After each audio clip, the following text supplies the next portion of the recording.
Hello, hello, and welcome to the Temple of the False Pod, where the decks aren't optimal, but the plays sure as heck are fun. I'm one of your hosts, Andy. I'm your other host, Bruce. And we are the... I don't know, I got nothing. We're the hosts of this show is what I was going to say. We are the False Pods. we're the False Pods. So today we are going to talk about one of our favorite... I guess variants? Yes. Is that definitely a variant? You use the same decks. We also do it with our 60 card casual. It's Planechase. I'm losing it over here. Simply put, Planechase adds fun to whatever deck you choose to play. Whether you're playing head-to-head standard with your opponent, if you're playing Commander, if you're playing 60 card Chaos, if you're any format that involves playing decks of Magic cards, Planechase will make it better, says the guy who really likes a little more chaos in his games, because that's what Planechase brings. This is a must-have for any player who likes chaos in their game, a little unpredictability, and trying to adapt. That's the word. Whoever wants to try to quickly adapt to any newly updated board state, which is what Magic's all about. Right. Planechase cards just take that board state and make it a little bit more insane. Now, to be fair, I will say to those of you who are not big fans of extra variants, hang in there, because there is a variation of Planechase which does up the variance but is far less chaotic than the standard way Planechase is played.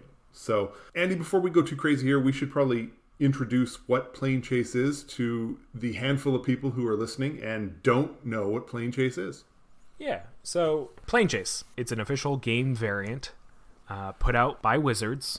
You get a big deck of cards. They are oversized cards. When Planechase first came out, Wizards made a box, and they put 4 decks in the box, and then there was a stack of planes. I think it was roughly 40 planes or so. The idea was that you would buy this and then you could play this with your friends. Each of you would choose one of the decks that were available, and these are regular Magic decks. They had some cards that were specific just to that set, like Wizards sometimes does.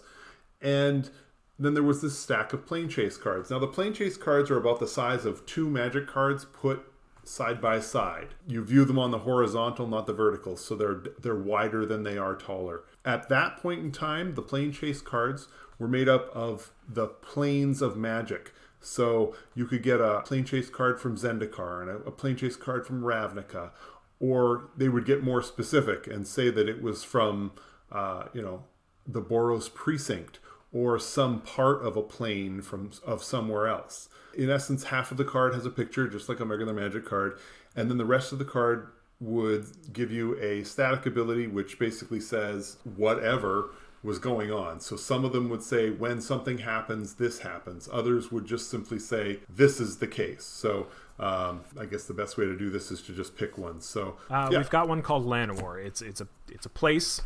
It's called, the card is called Llanowar. In the type line, it says Plane Dominaria. Then underneath that, it has the static ability that all creatures have tap to add 2 green mana to your mana pool. And then underneath that, it has the activated ability. The activated ability is preceded by a chaos symbol, which means that you have to roll the planar die, which has 4 blank sides, 4 blank faces, and then it has one face that has the Planeswalker symbol, and the opposite face has a chaos symbol. You roll it, and if you get chaos, the activated ability resolves, right? Yes. Or goes onto the stack. For Llanowar, whenever you roll chaos, untap all creatures you control. Yeah, so that's like the map of a card. So now that you've got these oversized cards, when do you flip them? So on each active person's turn, they get the chance to roll the planar die. But they can only do it on their turn, and they can only do it once. So they roll, something happens or nothing happens, and then it's done. However, you can only roll at sorcery speed. Yes. So you can't roll in reaction to something. You can't roll during combat. Right. However, you can also roll again. But much like with a commander tax, there's a tax on it. So if you want to roll a second time, that will cost you 1 mana. So you tap a mana, then roll. If you'd like to roll a third time, then you have to tap 2. A fourth time will cost 3. A fifth time costs 4. So obviously these numbers, these numbers can rack up pretty quick. But it prevents you from just rolling for free and just continuing to roll until you get to where you want to go. So there's some control over the amount of chaos here. But, realistically, every turn you're looking at a 1 in 3 chance of either hitting the chaos roll or planeswalking away. So things do tend to move along fairly well. And I know what you're probably thinking. As 2 players who play a lot of silver-bordered cards, yes. Those cards that say, re-roll a die, you can use it to re-roll your planar die. Oh, yeah. Chef's kiss. Mwah. There we go. Now, the idea when this came about was that you would then take these cards and add them into your game. So, obviously, the Planechase cards don't go in your deck. They're far too big for that. You can't shuffle them in. Now, since then, they've come out with another set. So now there are 2 sets of Planechase cards. The second set also included another card type called a phenomenon. And a phenomenon is essentially an instant. So you would flip it over and it does something immediately. And then you flip the next card in the deck to find the next plane that you're actually on. So you don't stop with a phenomenon. I always like to picture the phenomenon as wafting through the blind eternities and something happens there. And then you keep going until you finally get to a plane. But in any event, that's something to talk about a little bit more later. But that's just sort of the general gist of Planechase. You have the cards, you throw a die. When you get to Planeswalk, you then take the next Planechase card, which is face down, flip it over, and you're now at this new plane, which changes the effects on the board. Yeah. So if you're on Llanowar and you can tap your creatures for mana, when you leave, now you can't tap your creatures for mana anymore, and maybe you end up on Undercity Reaches, and whenever a creature deals combat damage to a player, its controller may draw a card. Suddenly you're not interested in tapping your creatures for green mana anymore. Now you want to do damage and draw cards. And of course, because they're face down, you never know what's coming up next. That's the general gist of Planechase and sort of how it brings a little bit more variance to the game. So I love anything that switches up the normal gameplay. You and I have our games that we play every week, and they can not necessarily be a little repetitive, but it's kind of a, what's the word? It levels the playing field to an extent. If you have a garbage deck, it can still be garbage. If you have an amazing level 8 deck, it still can perform that way. But it helps when, say, I've been playing for almost 3 years and I'm playing against people who, have been playing for 20 years. It helps balance it. And I've loved Planechase since the first time I played it. I've got a deck that I love playing Planechase with because it's not that good outside of it. It's not as focused. Right. All right. So what are the ways to use Planechase cards? Now, ideally, the way Wizards described it was they wanted each of the players to draft all of the planes that were included in the box. And each player would then build their own Planechase deck. Yeah. And I think it was 10 cards. I could be wrong, but I think it was 10 cards. And the idea is that you would each have your own deck, and you would just try and choose the 10 planes that work best for you with your deck. So on your turn, when you rolled the dice, if you rolled Planechase, you flipped the top card of your deck, and everybody is now on that space. But obviously it would benefit you more because you've built your Planechase deck to help with your deck. So you would get the advantage there. And this is what I meant when I said that not every variant is more chaotic. this adds to the variance, but it really doesn't add to the chaotic nature of it. With only 10 options, there's a good chance that you can have some control over what you put in that deck, and that you'll have a better chance of hitting what you're looking for. So it offers that. I will say that right off the bat, I don't know anybody who's done this, mostly because I think that this is kind of broken when you use it with, say, a commander deck, which is how most people play with Planechase cards. They play it in a commander game. So, if you picked out your favorite reasonably well-tuned commander deck, and now you're adding 10 cards that are going to generally make that deck better, it gets a little broken.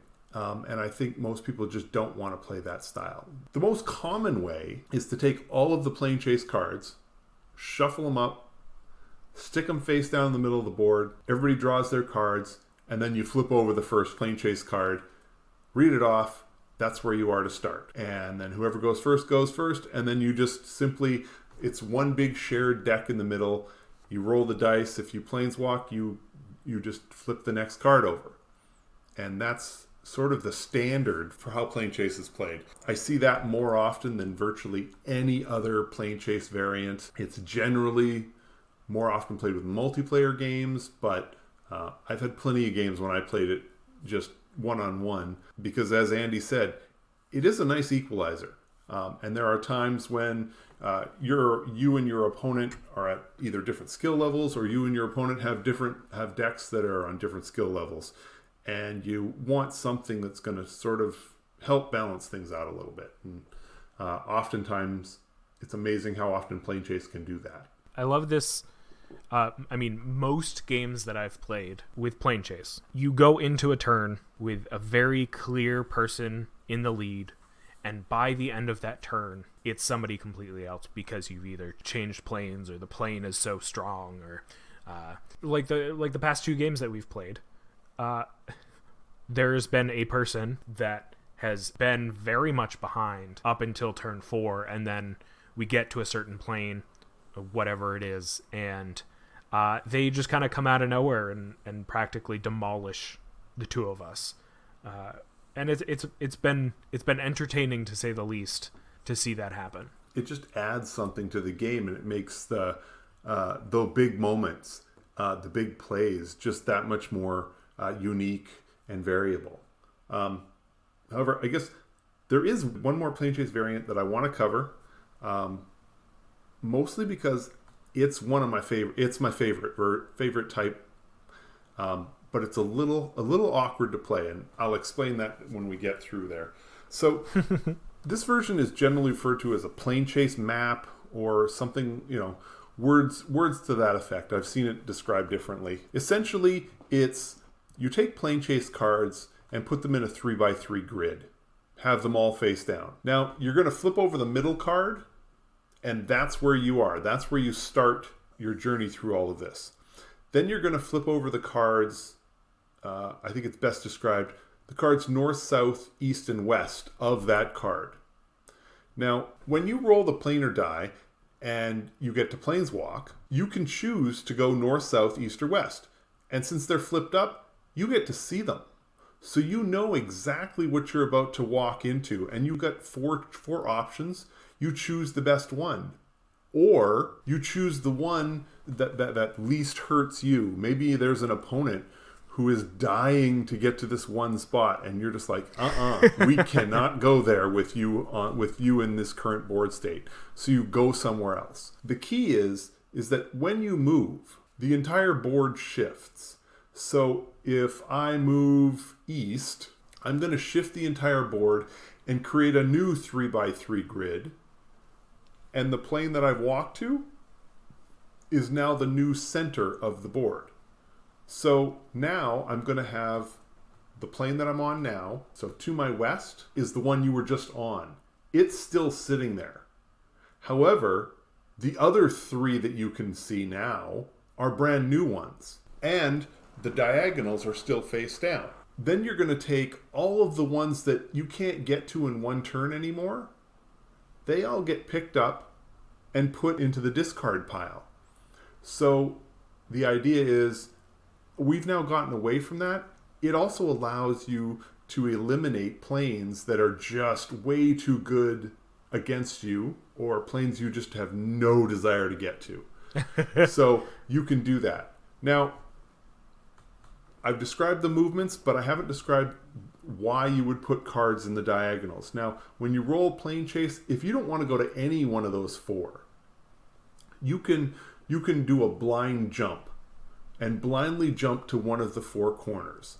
You then flip that card over to see what it is, and then you do the same thing. You rebuild your 3x3 grid. Except this time, the plane that you jumped from is gone, because you don't get to see what's diagonally. Those are always blind jumps. So that plane is now gone. You essentially have created almost a whole new grid, except you've still got your you've still got the two planes that it was next to on the previous 3x3. Yeah. But you've got all these other new cards. So it's a great way to get rid of a whole bunch of the map at once, but you don't get to see where you're going. So you take a blind shot. The other thing is with phenomenons, because you don't stay there. Phenomenons are something that happens and then you move to the plane.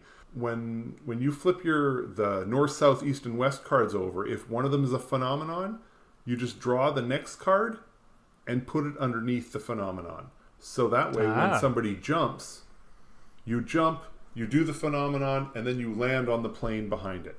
Or actually, did we set up the planes behind it? Maybe we don't. I don't know. But either way, set it up however you want. This is just sort of a general idea. Now, this offers, obviously, more control than simply flipping over the middle card. There's the fun of jumping all over the place. And then there's also the tactics in that you can stay away from planes you don't want. You can try and stay close to the planes that you do. There's all sorts of ways to try and make the board work best for you. The real downside to the Planechase map, and the part that I think is a big reason why it doesn't get played as much, is because it is a 3x3 square. And it's easy to forget how much real estate this takes up. These are oversized cards, and they use up a fair bit of space. I've seen other groups where the map doesn't disappear. So you move, and they just sort of angle the cards to always have room to keep doing it. So you can always come right back. Over the course of one game, if you've got somebody who's actively trying to get away from a plane, they're going to create a map that's huge. In either way, both of these options are just a little too unwieldy.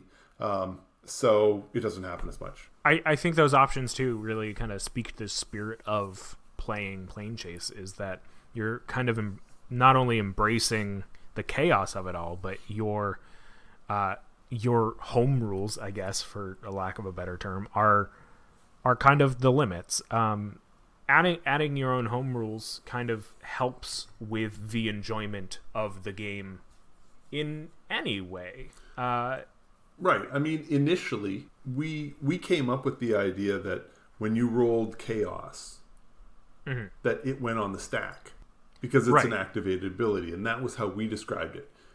We didn't necessarily check immediately to see if that was correct, because we all sort of looked at it and thought, this seems like the way it should get played.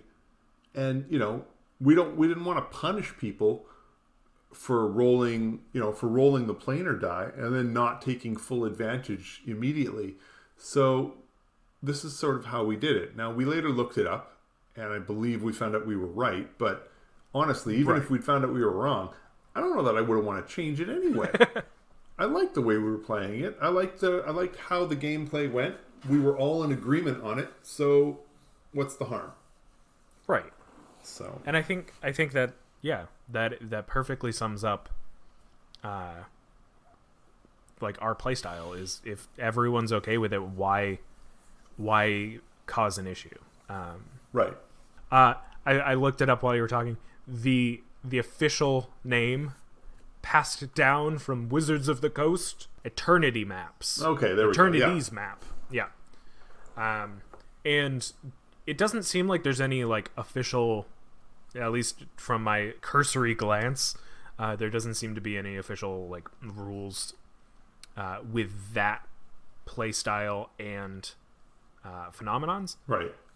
But I mean, most of the figure it out. Most agree of on what I something, had and then seen, I think, was stuff that was sort of set out before there were phenomenons. So, right. Yeah, you just make it work. Yeah, just make it work. I adore Planechase. I don't think I can say that enough. Yeah. So we are going to wax poetic and describe scenarios and other stuff that are just absolutely insane. However, just real quick, how do you get Planechase cards? I mean, the easiest way is, just find them on the internet, buy them at a store. I would not try and go and find whole boxes of it.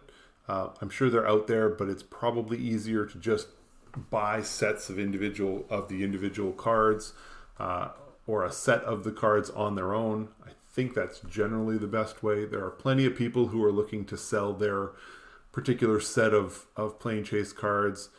Your play group probably really only needs one set, and honestly, you don't need them all.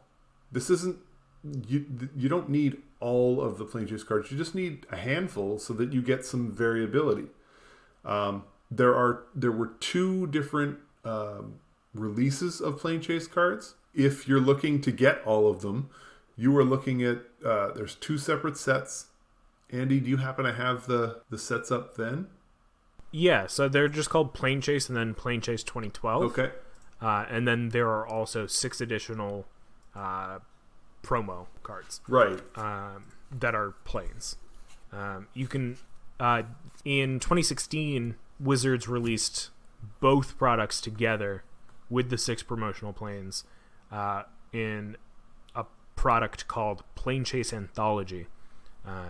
It came with 4 decks, these planar cards, the phenomenon cards, some tokens, whatnot.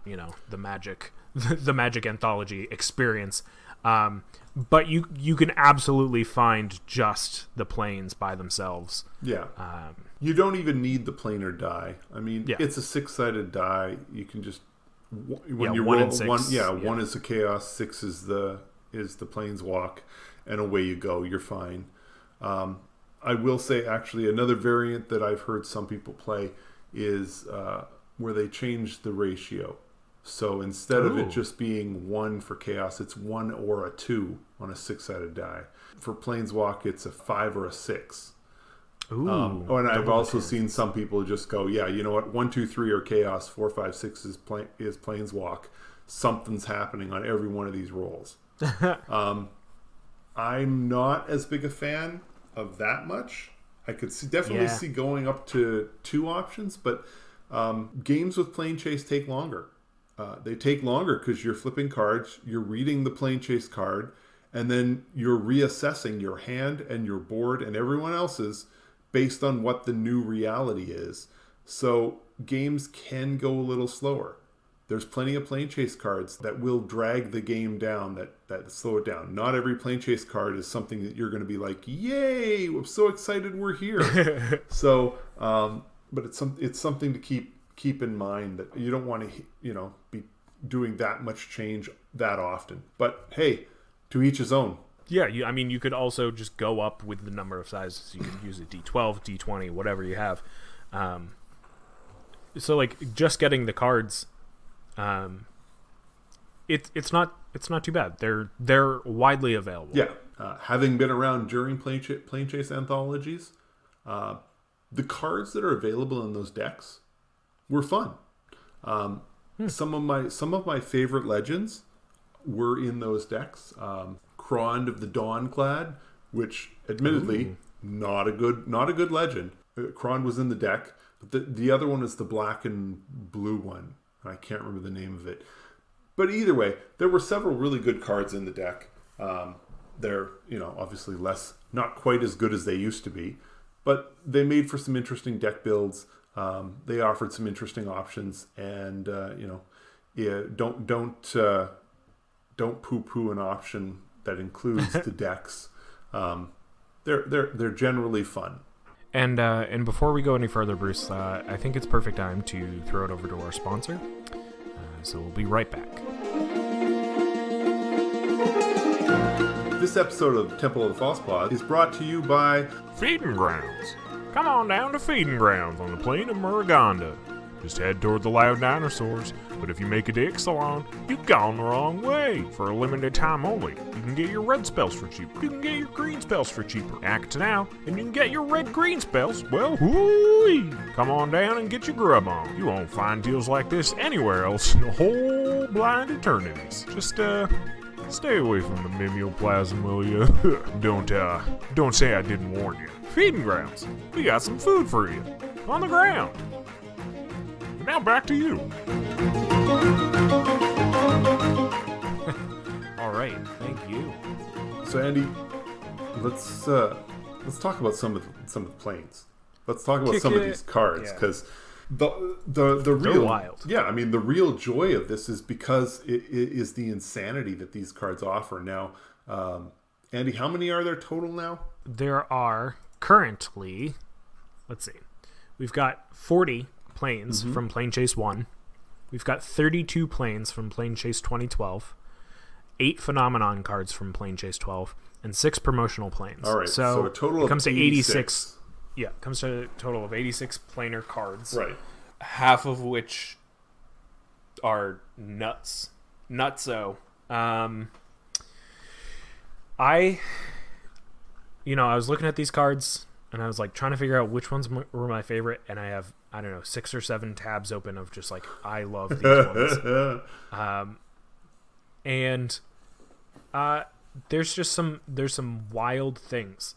I think the great thing too is that as we go through these, you'll recognize like, oh, that is clear. Like they do such a good job of making them flavorful for the plane that they're on, for the area of the plane that they're on.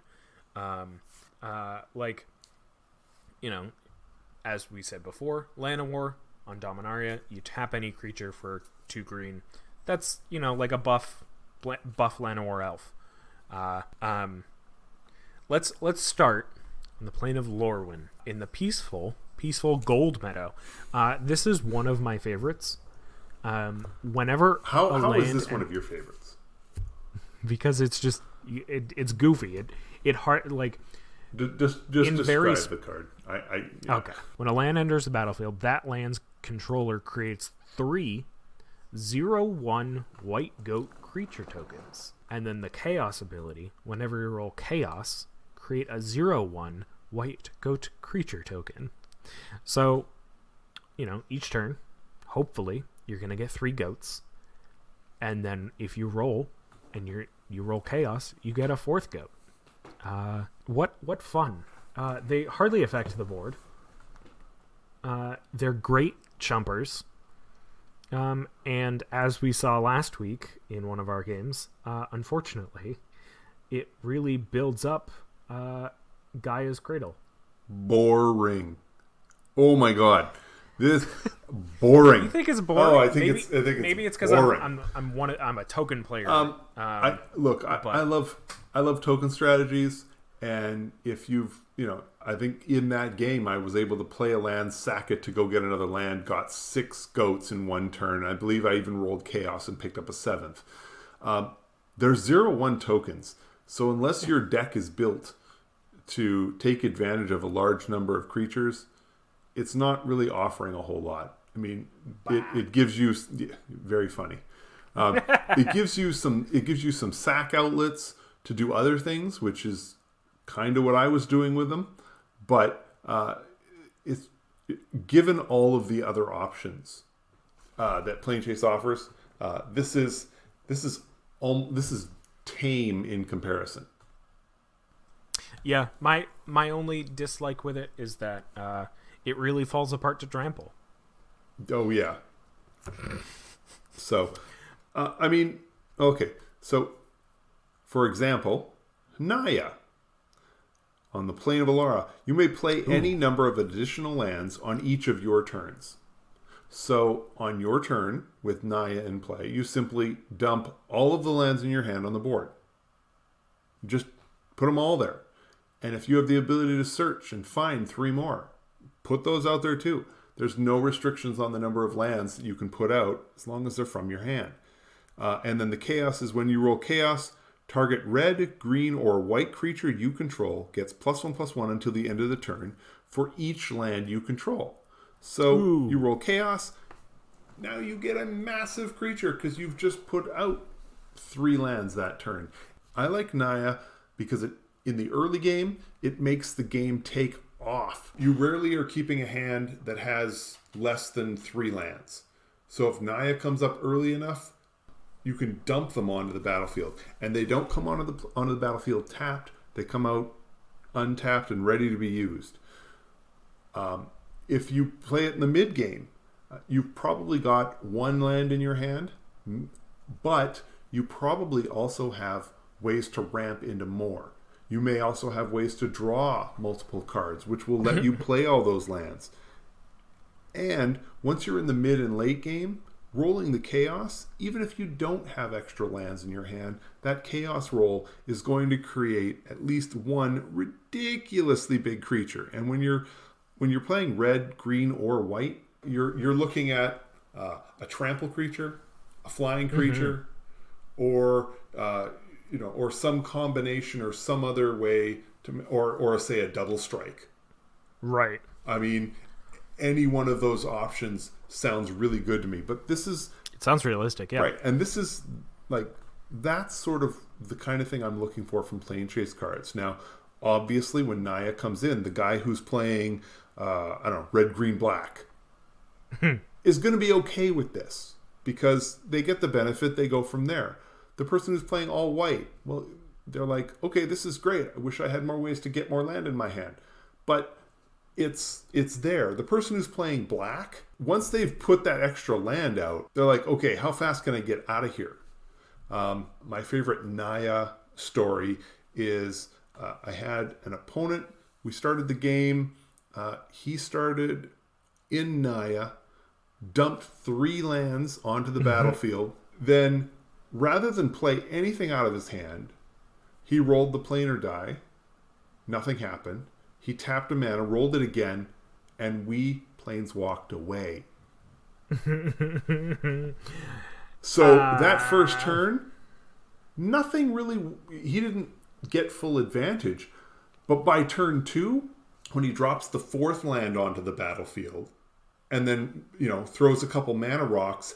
And then suddenly we all realize, it's okay, this person is now 4 lands ahead or 3 lands ahead. They're getting 3 more mana per turn than the rest of us. I mean, that's just a monster. And it really created very much a 3-on-1 scenario until we felt like we could finally regain some balance there. But oh, yeah, that's definitely one of those ones that whenever it gets flipped over, everyone at the table cheers, and then you just kind of hope it lasts until it gets to you. Now Andy and I have both talked about planes that we really like. So one of the planes that shows up that very rarely elicits any sort of cheer is the 4th sphere. This is a plane from Phyrexia. At the beginning of your upkeep, sacrifice a non-black creature. And then the chaos is whenever you roll chaos, put a 2/2 black zombie creature token onto the battlefield. For those players who have non-black creatures, this is no fun at all unless you're playing tokens. In which case you can toss one of your goat tokens or one of your saprolings or one of your other, 101 token creatures that you have and toss the sack and it doesn't bother you at all. But for other players, this is miserable and you want to get off this as fast as possible. And quite honestly, rolling chaos to get a 2/2 zombie token is doing nothing to make you feel better. But again, this is what I mean. These are cards you don't enjoy, but wow, you're not taking them out of the deck. Because that black player is getting a benefit. There are plenty of times when a creature dies, when anyone's creature dies, that somebody has a card that gets a benefit when that happens. Well, this says that's going to happen a lot. So even the cards that have a downside, they still, they obviously have an upside for other decks. So this one has an upside for a smaller number of decks, but it's still there. So, Andy, what other cards are you looking at? One of my while we're being sad, I guess. Going to the Hippodrome on the plane of Segovia. Is that what that says? I think so. It is, because a quick little backstory. Segovia was one of the early planes of Magic, and one of the more famous cards where Segovia that represents Segovia is the Segovian Leviathan. The Segovian Leviathan is a 3/3 creature. Because that's what counts as a Leviathan in Segovia, which makes sense why the Hippodrome does what it does. Yeah. So the Hippodrome on the plane of Segovia, all creatures get -5/-0. So like most of your creatures are going to be 0 power, just period. Now, the chaos is whenever you roll chaos, you may destroy target creature if its power is 0 or less, which is nice when you want to just destroy your opponent's creatures. But this slows the game down. Unless there are creatures out there with a higher power than 5. I mean, it brings your 6/6 down to a 1/6, which, yeah, it's still slowing the game down. This just discourages attacks, which sometimes is fine. But it's just it slows everything to a crawl, which I don't like, especially where I don't know, a lot of my creatures aren't very big. Right. We were talking about my black-white Tesa deck. All of my token creatures are gonna be 0 toughness or 0 power. Sorry, and they're just going to sit there until we leave. That said, it's not as bad as the Aeon Fog on the plane of Equilor, where players skip their untap steps. That's essentially, is it stasis? Virtually, yeah. Whenever you roll chaos, you untap all permanents you control. That one has like a nice yin-yang kind of feel to it with, what is that play in that you were talking about earlier? Yeah, and the trick with the Aeon Fog is normally you would tap lands to roll extra dice to get away from a plane like that. But now suddenly you're looking at your lands and knowing they're not going to untap. And it's like, okay, well, do I save it, try and build up so that I can play a spell and just be stuck here? Or, do you burn up your mana to get off the plane, knowing that that you don't get to untap if you get off the plane, it's the next person that does. So you do all the work so the next guy gets the benefit. That's not necessarily what you're looking for. So it creates a weird dynamic there. But well, let me jump in with one of my personal favorites. And this one is not a plane. This is Spatial Merging. It is a phenomenon. Now, we sort of mentioned phenomena. When you flip a phenomenon, you immediately do whatever it says to do. And when you're finished, then you flip the next card. And if it's a plane, then you're on that plane. If it's another phenomenon, you do what that phenomenon says, and then you flip another card to finally get to the plane. So spatial merging is a phenomenon. And it says, when you encounter spatial merging, reveal cards from the top of your planar deck until you reveal 2 plane cards. Simultaneously planeswalk to both of them. Put all other cards revealed this way on the bottom of your planar deck in any order. So you get to be on 2 planes at once, which means that when you roll chaos, you get both of the ability. You've also got 2 different things happening at once. So just choosing at random here. I'll choose Zephyr Maze, and I'll choose the Aloran Wilds. So Zephyr Maze says that creatures without or with flying get +2/+0. Creatures without get -2/-0. And whenever a player taps a permanent for mana, that player adds 1 mana to his or her mana pool of any type that permanent produced. So the 2 abilities don't really overlap at all, but they're both going on at the same time. So bigger flyers, smaller ground pounders, and a lot of extra mana. Now, whenever you roll chaos, target creature gains flying until the end of the turn, and whenever you roll chaos, target player can't cast spells until a player planeswalks. So you can lock somebody down and give one of your creatures flying and pound the crap out of them, knowing that they can't play a spell to stop it. And that's where the combo part of this really, really works out. Now, I just chose 2 at random. I mean, obviously, there are plenty of times when the 2 cards work really well together, or they work against each other, which makes for all kinds of hysterical setups. Yeah, like for instance, the Aeon Fog, you skip your untap step. Horizon Bows, which is one of my favorite on the plane of Pyrulia, all permanents untap during each player's untap step. Okay. So they don't work together.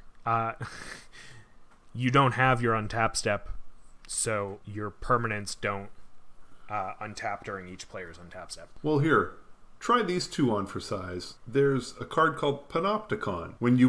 So when you planeswalk to Panopticon, draw a card. At the beginning of your draw step, draw an additional card. When you roll Chaos, you draw a card. You catch it. There's a theme with Panopticon. Now let's pair it with Stairs to Infinity. Players have no maximum hand size. Handy when you're drawing this many cards. Whenever you roll the planar die, draw a card. Now, whenever you roll the planar die, each person every turn gets a free roll on the die, and you can pay 1 more to roll it again. So draw a card, roll once for free, draw a card. Spend 1, roll, draw another card. And the Chaos for Stairs to Infinity is whenever you roll Chaos, reveal the top card of your planar deck. You may put it on the bottom of your planar deck. So you're essentially scrying 1 off of your planar deck. You can either keep it on top or put it on bottom. Essentially, with those 2 out, you are drawing 3 additional cards in addition to your regular draw. Right. This is part of the reason why I love Spatial Merging, because if you're not already getting enough variety, now you're definitely seeing all kinds of different plane setups. So even for someone who's played as much as I have and has been on virtually every plane that's available multiple times, Spatial Merging lets you put them together in ways that you almost certainly have never done before, and it creates a whole different scenario. So that was wonderful. I love all of the phenomenons. I feel like there's rarely a weak one. There's 8 of them. And honestly, each of them affects the board so well, so immediately, that it's hard to kind of be mad at any of them. I'd say the only one out of the 8 that I ever am about is Plane-Wide Disaster, which is just a Wrath of God. It just destroy all creatures when you encounter Plane-Wide Disaster. But, you've got Morphic Tide. You shuffle. Morphic Tide is it's a plane-wide chaos warp. You just kind of shuffle your things into your library and put out that many cards. The phenomenons are big. They do big stuff. Because it's a one-shot deal and then it's gone. So I actually was kind of lucky. I am as far as I know, the only person who ever got to do a preview of a phenomenon. I got to be the one who previewed the Interplanar Tunnel. One of the joys of writing for Wizards of the Coast when Planechase came out. So, we can go on and on about the various planes that we've run into. I can't recommend enough just doing this yourself. Take a shot at it. If you're concerned about the outlay, set it up in Scryfall, hit random, and just have Scryfall be your deck. It will spit out a random card for you, and then you can go from there. And after you play it a couple of times, you will be looking online to try and find your own set of planes. It is just too much fun to not add this into your games, at least sometimes. I admit, if I was going to do Planechase every single game, I'd probably get tired of it. But having it come up regularly in our rotation is something I look forward to. I think it's a ton of fun. It creates that random scariness when someone has started to take over the board and started to lock things down, and it's becoming obvious who your winner is going to be, and it doesn't seem like there's any way out. And then you just start spending all of your mana to roll because you're just get me to a plane that can do something against this guy. Yeah, there have been so many Planechase games that I am just drawing land after land, or just like crap cards that aren't getting me out of the situation I'm in, that I just need to spend all of my mana to get out of whatever plane we're in, to hopefully affect the board enough that I can somehow pull it through. Right. And sometimes you just have those nights where you're just rolling garbage. But I would like to quickly emphasize that we have no affiliation with anyone involved in this product, except for that one time that you got that preview, just to cover our butts. Planechase is just fun. It just adds that much more fun to Magic. It is our flavor of chaos. There rarely is a night that we play Magic that someone isn't like, should we play Planechase?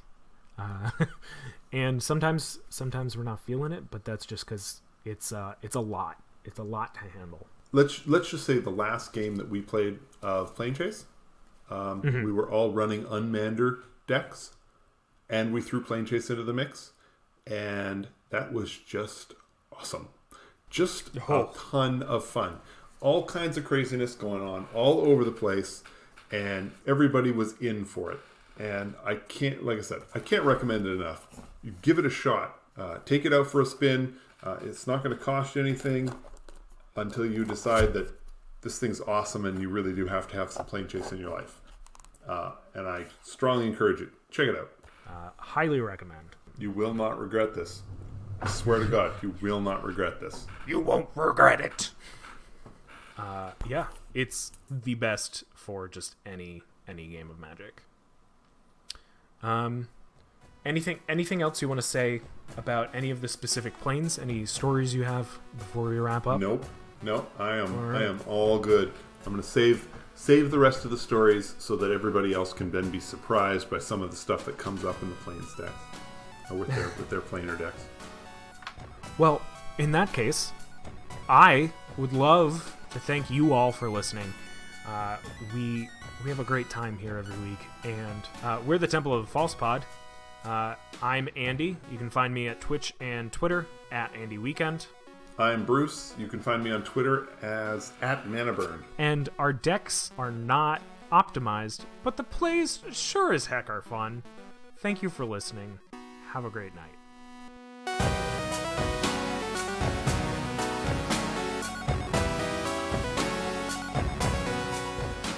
Hey everyone, Andy here. Thank you so much for listening to this episode of Temple of the False Pod. Just a few housekeeping things here at the end of the show. You can find us on Apple Podcasts, Spotify, Google Podcasts, pretty much wherever you can find podcasts. We put out new episodes every Wednesday morning. Subscribe and give us a review. It really helps out the show. And it'll show us what you like about our podcast. Also, we've got a Twitter and an Instagram. Our handle is FalsePodMTG, all one word. So be sure to follow us. Feel free to reach out to us there or drop us an email at falsepodmtg@gmail.com and tell us your favorite Magic-related story. We'd love to hear from you. Thank you again to you and to Bruce. He's ManaBurned on Twitter, and I'm Andy Weekend on Twitter and Twitch. We're Temple of the False Pod, where our decks aren't optimized, but our plays sure as heck are fun. Have a great night, and may your fifth land be the Temple.